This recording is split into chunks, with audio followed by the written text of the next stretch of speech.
Welcome to another episode of the Sports Sentiment. I am your host, Nick Urias, and we are back once again talking college football. San Jose State versus Nevada, a Mountain West clash in San Jose this Saturday, October 5th at 4:30 Pacific between the Spartans and the Wolfpack. It's already week 6, and we're starting to get into the meat of the season. Conference play is finally here, and I think the Nevada Wolfpack are ready for some conference play after playing 5 non-conference games. San Jose State 3-1 on the season. The Wolfpack 2-3 on the season heading into this one. And we got a guest on the podcast once again to talk this very matchup between the Spartans and the Wolfpack. So let's bring him on in. He's the sports director at the school newspaper at UNR and the beat writer for Mountain West Connection representing the Nevada Wolfpack, Dominic Gutierrez. Dominic, thanks for coming on the podcast. I imagine a busy week for you here, coming off the bye here for game week. Yeah, it was definitely thanks for having me again. Yeah, it was definitely a nice bye week, not just for the team, but for myself included. Gave myself a little time to breathe and a little bit. But yeah, we're back into it. It's nice that it's on the road, so there's not as much to do. But I'm still excited to get back into it and see how they do. Yeah, I'll tell you what. I also took a nice week off too. I was going to all the practices and I know the Spartans were still having practice, but I was like, you know what? It's time we got to sit back a little bit. It's been a little bit of a grind, but we're right back at it. Coach Kenny Amontalolo had his presser today, talked to a couple of the Spartan players, so it's all gas, no brakes now as we head towards the meat of the season, like I said, here in conference play. So both teams coming off some buys, as we mentioned, and San Jose State. Once again, shout out to Luke Westfall from Washington State for coming on and on the podcast for giving us a game preview there between the Spartans and the Cougars. We were head on as far as that game being a track meet, and man, the college football world was buzzing about the Spartans on Friday night as they got themselves a primetime game. Did lose the game 54-52 in double overtime. So the Spartans have had over 10 days. They'll have over 15 days of rest before they take on the Wolfpack. And the San Jose State, they have been very impressive. 3-1 on the season, maybe the shocker of the Mountain West maybe thus far this season. And I mean, they were picked 10th in the Mountain West media polls, and here they are. They're doing their thing. The offense looks good. The defense has showed up in some spots this year. And, as crazy as it sounds, the coaching staff says, oh, we're still working things out. And, the Spartans got quarterback Emmett Brown, first year starter, shattered a bunch of career highs last week versus Washington State. Nick Nash, as advertised, once again, another 152 receiving yards and 2 touchdowns. Floyd Chalk, the running back from Grambling State, getting in on the action as well with 2 touchdowns. And this is the first conference home game for San Jose State this weekend. And Nick Nash still leads the country in receptions and touchdowns for San Jose State. He's 4th in receiving yards. So the Spartans are looking really good. On the other hand, you got the Nevada Wolfpack, again, coming off the bye and yet to play a conference game. I know, Dominic, I know you probably have some comments on the fact that the Wolfpack have played a pretty interesting schedule. I think interesting is maybe saying it softly, but they've gone all the way to Big Ten country. They've hosted like some Group of Five teams. What was going on with this schedule here? Because they've been playing SMU, Troy in Troy, Alabama, Georgia Southern, Minnesota, and Eastern Washington as well prior to the bye week. I'm interested to hear your thoughts here on just the schedule here because it's got to be one of the more intriguing schedules thus far here in all of college football. Yeah, in my time that I've been over here, I definitely say this schedule has been challenging to say the least. I mean, it was to start off against, a new Power Five school, Power Four school, I guess, with SMU. And then, like you said, going into Troy, playing two Sun Belt teams back to back in Troy and Georgia Southern, and then having to go Big Ten area and play Minnesota. It's been a lot, and I especially for a new coaching staff, kind of a new team, under Jeff Cho. I think it was, but it was definitely a good test to see. I did not think in that week 0 game against SMU that it would be as close as it was. And Nevada had it for that first about 50 minutes of the game, it was just that last 10 minutes they kind of let go of it. But to go on the road to beat Troy, to go toe to toe with Georgia Southern, Minnesota. That was kind of expected. I'm not going to put too much pressure on them about that. And then obviously just playing an FCS school last week against Eastern Washington, dominating that one. But yeah, it's been a long few weeks for them. I'm definitely impressed of where they are. Yeah, 2-3. It's not great, but it's not bad. When you look at the teams they've played, and then especially you look at some of those games, they were one score games pretty much the whole time, determined by 3 points or less or so. So they've been compared to the last two seasons when Nevada's finished 2-10. I mean, you could tell there's a major improvement, and it's been started with the coaching, it started with the development of the players, but yeah, I'm happy where Nevada is at given how tough of a schedule they had. Yeah, and I was just gonna get there because you got to give Jeff Choate some credit here. I think, just the league wide, I think he's starting to raise some eyebrows a little bit here with the what he's done so far here with the Wolfpack. Because let's just be honest, the Ken Wilson era was kind of a disaster, and Jay Norvell packed his bags for Colorado State, and that's when Nevada was really at the top of their game, a contender in the Mountain West year in year out.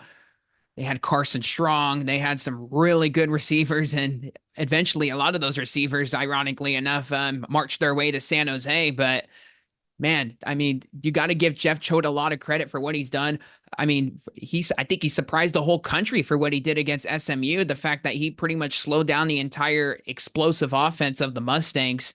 And we all know Jeff Choate, if you're not familiar, I mean, he's a defensive guy first. And, I have to say that defense has been very, very good.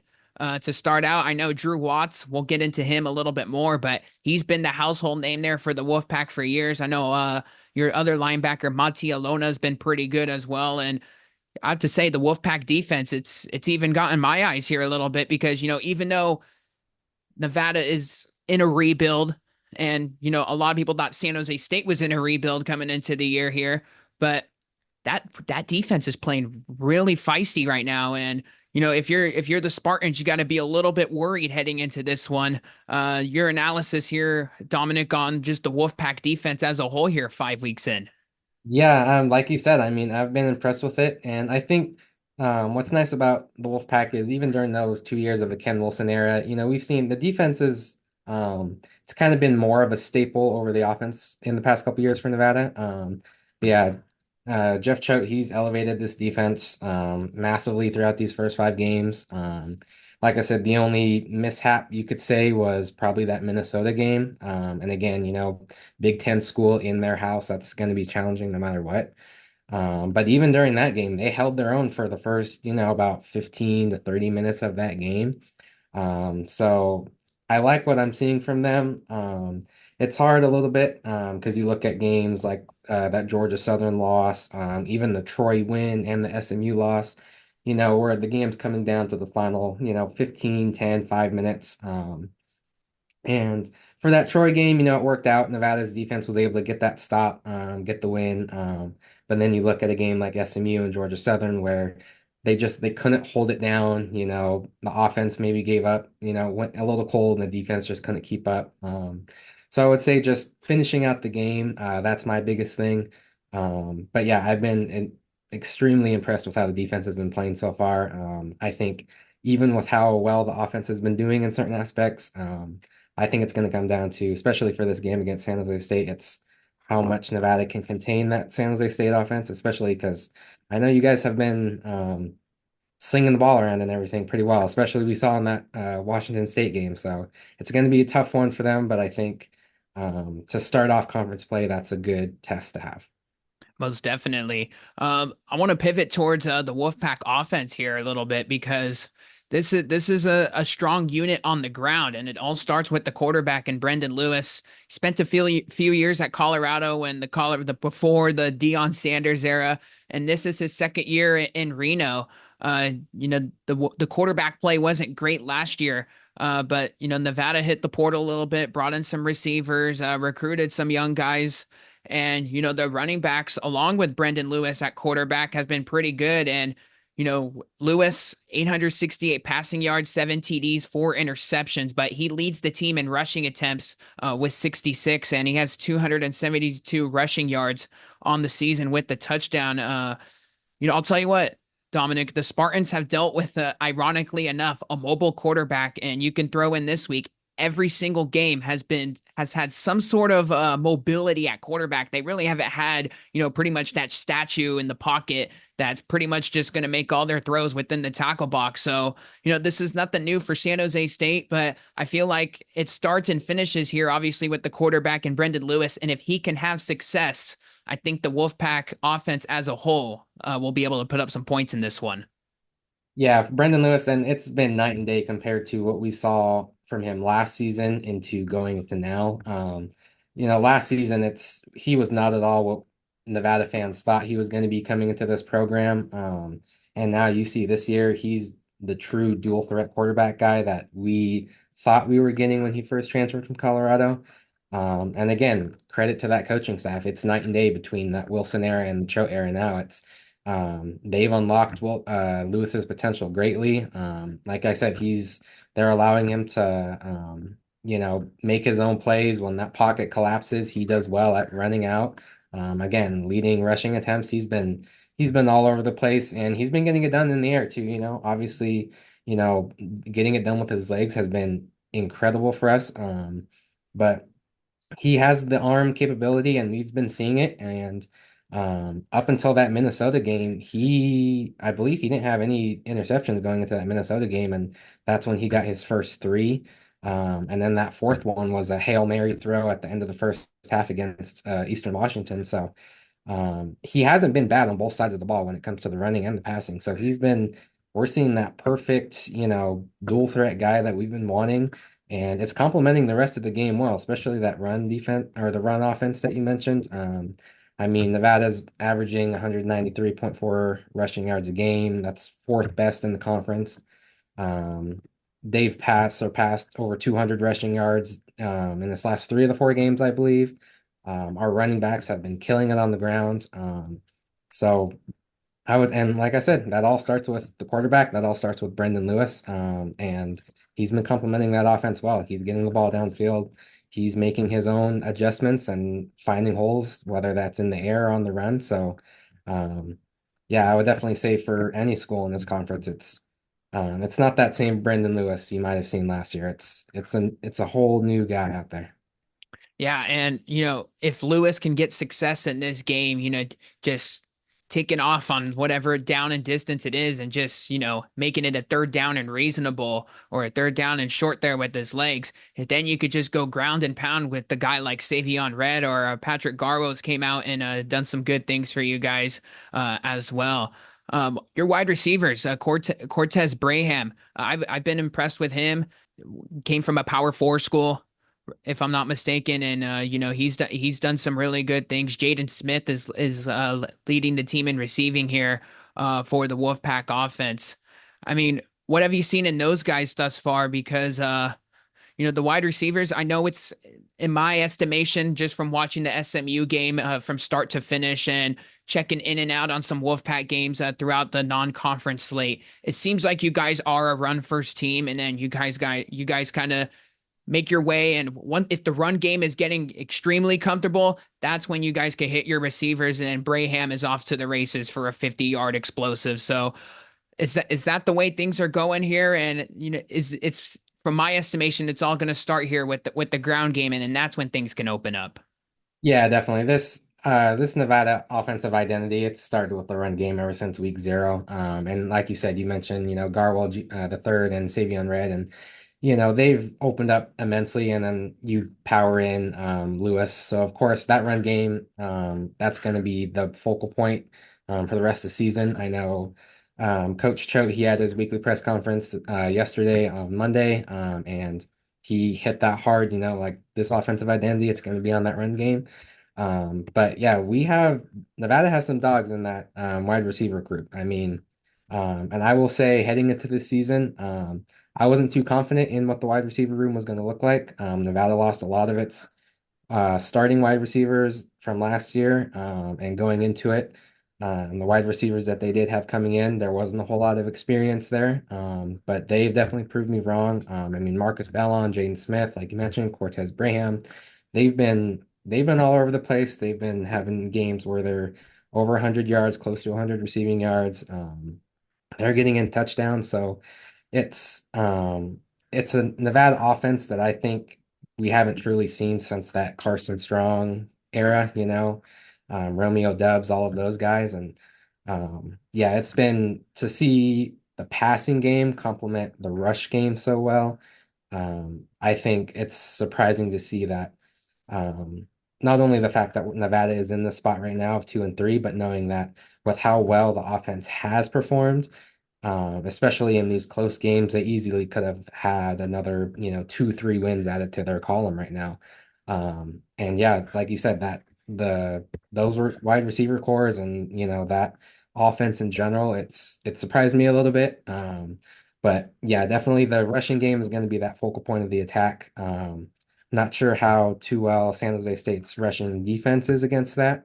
But I do know that that's definitely going to be the focal point. But yeah, whether that rushing game's opening up or not, Brandon Lewis, he has the offensive weapons for sure to hit those 40, 50-yard passes downfield.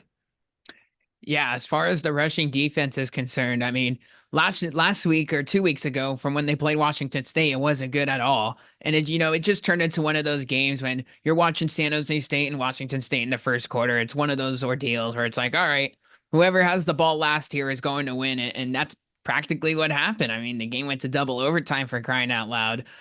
I mean, so as crazy as it sounds, the defense didn't play that good, but it's like one of those games. It's like, all right, everything was going well for both offenses. Just throw it out the window.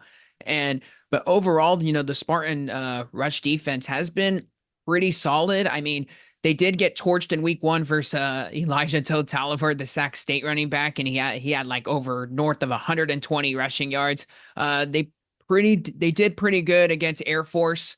But Air Force's offense is obviously predictable, but you still got to go out there and stop it. And Kennesaw State, I mean, Kennesaw State just couldn't do anything in week 3. So, I don't know if the jury is still out on the rush defense, but they definitely got to. I think it would be very strong after what happened against Washington State if they could come out and have themselves a bounce back performance. So I think that's what makes this game you know kind of a little bit up in the air here as far as what we're gonna get. Because I'll tell you what, Nevada, I can remember because it was my first game I ever broadcasted on the radio. Your Wolfpack came into San Jose and almost stole the game Yeah. 2 years ago. And I feel like that's the way, in some elements, the way this Spartan offense is going, that's the way that they're going to have to play this game. Is they're going to have to dictate the tempo. They're going to have to play with the lead. They're going to have to shorten the game. Like the run game they're going to have those long drives like they did versus SMU. And you got to keep Emmett Brown on the sidelines because it's been proven to this point the Spartans have had offensive success every single game throughout the season. So is that the way you see it, or is this a game where maybe Brandon Lewis showcases his arm strength, something that we maybe haven't seen, and the Jeff Choate just comes out and says, you know what, Lewis, you're gonna throw 40 pass attempts this game, so go out and do it? Or where do you see the game script going here in this one, Dominic? Yeah, I have to say I would agree, and I think that that's what makes this game even more special a little bit is you see where these two teams are, and both have first year head coaches, both coming off. I mean, you guys obviously last year, started off slow, but um, huge second half, and then if it wasn't for that tiebreaker, at the end, would have been in the Mountain West Championship. But I think that's what makes it a little bit special is both teams kind of not exactly went into a new direction, Nevada more so than San Jose State, but just both teams who, have a new leader, obviously kind of going into a new era, I guess you could say. And so I think it's going to be one of those where, you know, obviously San Jose State, they're atop of the standings right now. And I think it's going to be one of those where it's going to be your typical, conference game where it's, I do see it being kind of down to the wire a little bit, maybe not as crazy as that Washington State game. But I do think that it's going to be close. I think the biggest factor for Nevada is I'm not too worried about the offense capabilities. I'm more focused on, again, how I mentioned before with that defense being able to close out the game, being able to get takeaways. They haven't been too great on getting the ball back, and limiting personal penalties. That's been a big issue over the past couple weeks. For Nevada's defense specifically, they've been giving up a lot of personal fouls. It's giving the other team that extra 15, 20, 25 yards, downfield. Um, so I think that's going to be their biggest factor if they can limit that, especially against a quarterback like Emmett Brown. I mean, I've been seeing he's been doing pretty well over the past few games, and all season, to be honest. So I think, yeah, just being able to get those, whether it's the takeaways or just being able to, get a few three and outs or get a few stops later into the game. And then, yeah, biggest thing is playing disciplined football and not allowing, those flags to wrap up and, just giving San Jose State the ball downfield. Um, but yeah, I do think it's going to be one of those closer games than I think both fan bases may not expect, but that's where I see it at. Hey, it's conference play, and I'll tell you what, weird stuff is gonna start happening. Like it's just one of those things. Like, San Jose State versus Nevada. I talked about it. SJSU was much more superior 2 years ago versus Nevada, and the game was close. I think you're gonna see that all throughout the Mountain West play here. Sure, there might be some ugly scores, but a lot of these teams are familiar with each other. You got a lot of, sure, you got new coaches and new places, but you still got your veterans as well. And Coach Kenny Amontalolo's been around for some time. Jeff Choate's been in the business for quite some time. And I think the game will have to go a certain way for Nevada, because if San Jose State just comes out and starts slinging it and Nick Nash is getting things going early because he couldn't get anything early versus Washington State. I mean, this might just have to turn into a shootout for Nevada's sake, and I don't know if they necessarily want to play like that. So, we'll see what happens there. I'm curious. We talked about some of the guys defensively, but I mean, this is a wide receiver room that is stacked with Nick Nash, Justin Lockhart, former Nevada Wolfpack wide receiver, and you got Trayshawn Hurry, who I talked to today after practice, and he's getting more and more comfortable out there with the Spartan offense. I mean, they normally put Nash in the slot, and he's interchangeable. They can move him wherever. And you do have J Lock on the outside here. Who are the we talked about Watson, Montielona, but who are some of the other guys that are going to have to step up or have been good to start the season that we haven't talked about yet, that have been standing tall here for the Wolfpack defense? Yeah, I think it's going to come down, especially like you mentioned, with how San Jose State's offense kind of operates. It's going to come down to that secondary is going to have to hold tight. I mean, I know guys like Keyshawn Cobb, Caden Crawford, KK Meyer, those defensive backs, corners, and safeties, they've been doing pretty well so far. They've been a pivotal kind of key in that defense. See, getting those interceptions, whether it was against SMU or, I believe it was. Crawford, I believe Crawford or Cobb, who had the interception against Minnesota in the end zone. So I think it's going to heavily rely on some of those guys in the backfield, those defensive backs that are, um, that are going to need to hold down that San Jose State wide receiver core. And obviously, it seems there's a lot of passing going on, so it's going to be, holding close to the receivers, breaking up passes. Like I said, trying to get some takeaways, trying to get some turnovers, however they may be. But I would definitely like to see those guys at least step up. And for those who, they've already stepped up a little bit, so just continuing on their game and all that. And then obviously, like you mentioned, Drew Watts. I know he did go down in that Eastern Washington game, but from what I understand, he should be back for this one. So getting him back in there is going to be huge. And it's going to be that and on that defensive line front, just trying to get pressure to the quarterback. I know Henry Ikakifo, he's been pretty great for us so far on that defensive end. He's been one of those ones who he's had some issues limiting the personal fouls. So that's going to be a key for him. And some of those guys just keeping tame, playing disciplined football. But I definitely would like to see a little bit more of pressure coming from guys like Henry and help on that line. So yeah, so I would say him on that defensive line, and then the guys I mentioned in the defensive back. That's going to be the biggest ones that need to play up a little bit. I'll tell you what, it's a game like this for the Wolfpack where you wish you had Don Peterson, the Yeah, Wolfpack legend, right? yeah. And he's been a game wrecker for the Mountain West for a long time, and obviously he's moved on from the program and doing things outside of his playing collegiate career. This is the first conference game for you guys. I know you guys were 2-3. You guys played that bizarre non-conference schedule in pretty much every time zone you can think of out here for the Wolfpack. Where do you see this team? Like, what do you want to see from them?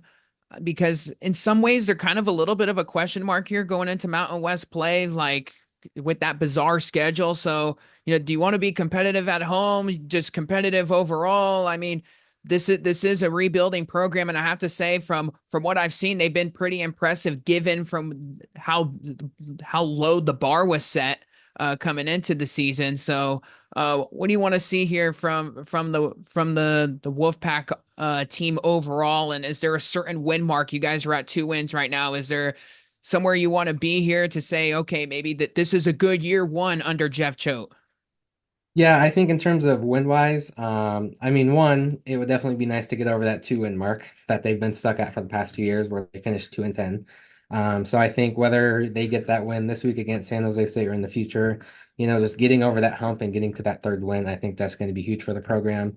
But I do think, given what the schedule looks like for the rest of the year, and how they've played in these non-conference games, I would want to see them at a good, if they can get a good 4 to 6 win mark. Six, I think, would be the ceiling of this program.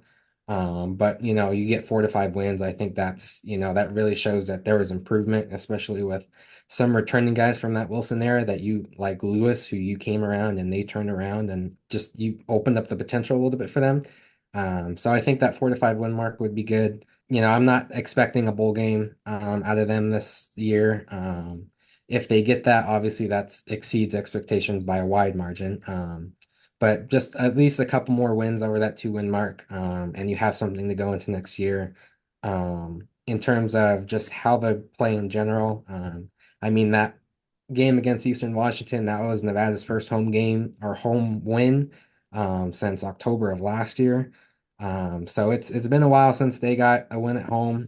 So I would like to kind of see that streak continue. I know they're on the road this weekend, obviously against San Jose State, but heading back, like they'll host Fresno State next Friday. So just trying to get some kind of home winning streak going. I think that's going to do a lot for fans and just a lot for confidence of, you kind of establish your home field advantage back. But yeah, overall, I would just like to see, if they could finish this year off and, they hit that 5-win mark, I'd be more than happy with how things have gone under the Jeff Choate era. And just to see that much improvement already, and to see the competitiveness they've had in these non-conference games so far, I already see, this as an improvement compared to the past 2 years under a different coaching staff. So. Yeah, most definitely. And the same goes for San Jose State. Like this has been a very consistent team at home. You mentioned how they pretty much steamrolled in the second half of the season through all the Mountain West competition. Hey, they're gonna have some high profile games this year, versus UNLV, versus Boise State at home. I mean, so I was a student here for 4 years, and I never saw Boise State come here to San Jose just because the schedule, bounced the way it did. So San Jose State's got some high profile home games, and the way this team has gone this year, like the amount of success that they've had early, the players and the coaches have shown that they're more than competitive. They're going to win some games, and I think if they can get themselves a consistent crowd, because let's just be honest. San Jose State not known for their athletics as far as lighting it up here with their crazy crowds, and they've been one of the more consistent Mountain West teams. Given the circumstances that they're in as far as resources and NIL. Boise State, Air Force. They're right in the thick of things with everybody else here. So I think the fan support definitely needs to come around, and hopefully the Spartans have seen that this year. It also helps that, the product is good and it's an electrifying offense that can get the crowd into some seats there. So, Spartan fans, show up and show out at SEFQ Stadium for the rest of the year because, man, I'll tell you what, this is a very motivated group right now. And, that squad definitely deserves it. So, San Jose State 3-1, heading into this one, the Nevada Wolfpack, 2-3 heading into this Mountain West showdown in San Jose. Dominic, before we close things out here, where can people find you? I know you're doing a lot of stuff for Mountain West Connection and as well as for the Wolfpack overall here within Wolfpack Athletics. Where can people find your work? Because I know you're doing some things out there in Reno. Yeah, anyone, if you see the Nevada Sagebrush, that's where I'm the sports editor for it, student newspaper here at the University of Nevada, Reno. So you can hit up their website or any of their socials at the Nevada Sagebrush. My work will be on there. When Nevada has home games, I'm usually live tweeting from that account and such. So all my stuff will be on there. And then in terms for Mountain West Connection, same thing. We're mwcconnection.com. And Twitter, it's MWC Connection. So that's where a lot of my work will be. I do a lot of kind of recaps and previews for them for football. And then, I'll mix in a little bit of opinion pieces and such in there and how the season is going so far. But yeah, so you can find all my stuff on there. And then, of course, just on my socials, it's usually DMG16 with a few underscores in between each letter. Yeah, so I'm kind of all over the place, like you said. It'll be a busy week for me again this week, but I'm excited for it. So. Yeah, that great stuff there, and I know you're killing it out there in Reno. As for myself, I will be on the air this Saturday, bringing this game on the radio on 90.5 FM KSJS at ksjs.org. Myself and Pio Roma will be on the call for that one. So to all the Spartan fans or to everybody else out there that wants to tune into that, we'll be going live at 4:15 for a pregame. 4:30 will be the kickoff, and then we'll bring you live coverage of the entire game on the radio. So check that out if you're interested. You can follow me on Twitter at Nick Urias _ doing a bunch of stuff for practices, interviews, and just thanks for all the support.